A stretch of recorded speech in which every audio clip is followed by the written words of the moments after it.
A heavy storm with strong winds has ripped through settlements in the Inanda area in Durban, north of the city. Strong winds have ripped off roofs and caused damage to homes in the Bester and Dube village areas. Earlier, the Weather Service issued a level 6 warning of heavy rain for the province. Margate and Port Edward on the south coast received 89 and 49 millimeters of rain respectively since Monday. Shops at the Oribi Plaza shopping centre in Port Shepstone have suffered minor damage due to flooding. In Pinetown, in Durban's outer west area, heavy showers on Tuesday led to bridges and roads being flooded. Disaster management teams have been dispatched. Joining us now is KwaZulu-Natal MEC for Human Settlements and Public Works. His name is Sipho Nkosi, and he joins us via our Zoom link. MEC, thank you so much for joining us here on the late edition. Let's begin here. What is the latest so far coming out from that storm in which we saw earlier on?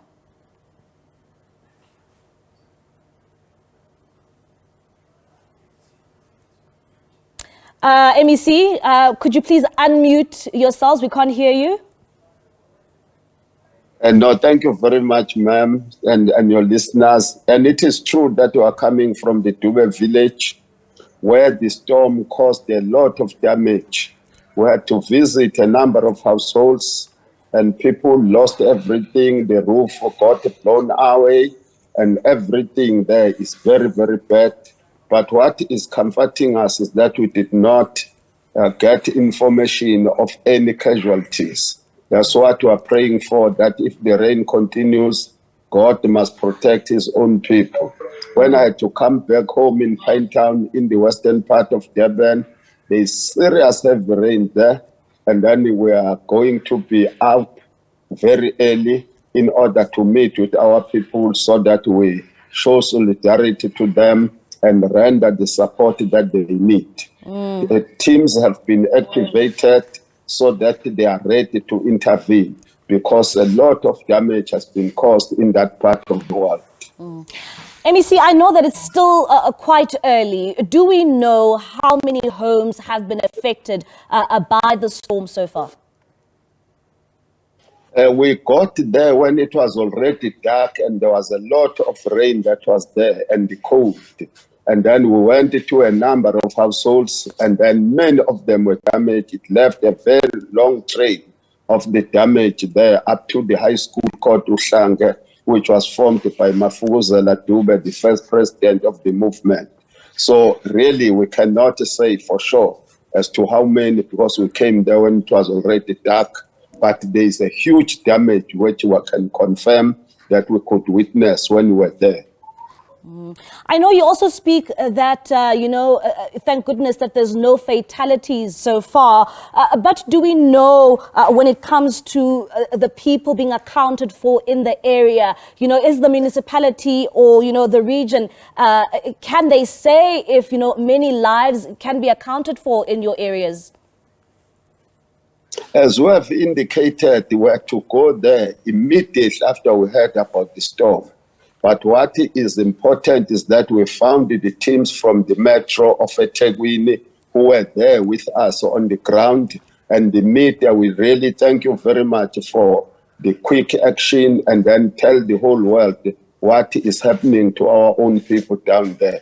But really, by the time we had to come back when it was very, very dark, we did not hear of any fatality.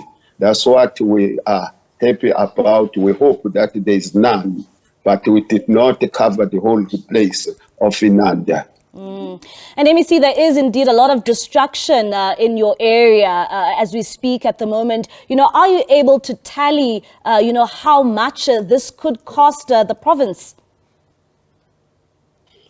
As soon as our teams are on the ground, as from tomorrow morning, and then when it is no longer dark, this is what we are going to assess. The teams are being assembled all over the province, coming from different departments, and we are very, very happy that the Minister of Human Settlements and the Premier are going to be there in the early hours of tomorrow so that all of us assess that particular damage, and we hope that lives were not lost. This is what is our prayer.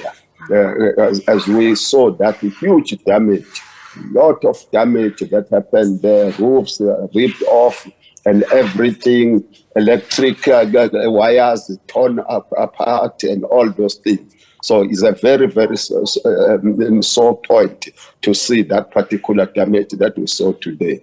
And let me see, when it comes to the destruction, we've seen it rip through homes, we've seen it rip through roofs.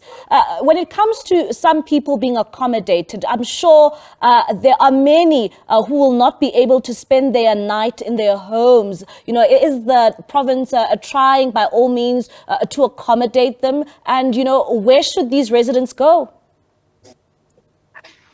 I would want to indicate what I saw when I was there on the ground, is that the teams were there, and then the neighbors were taking those who had nothing left. That's what it is. We are appealing to our own people on the ground that they must assist those that might not have the shelter today.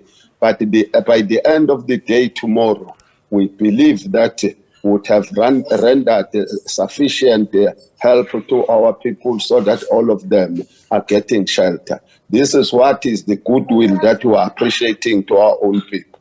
But by tomorrow, by the end of the day tomorrow, we'll be in a position to indicate what has exactly happened. And then we'll have to make sure that no one will be without a roof on his or her head by tomorrow. All right, MEC, thank you so much for your time. That is MEC for Human Settlements in KwaZulu-Natal. His name is Sipho Nkosi. They're just giving us an update when it comes to the situation in KZN following that storm in eThekwini.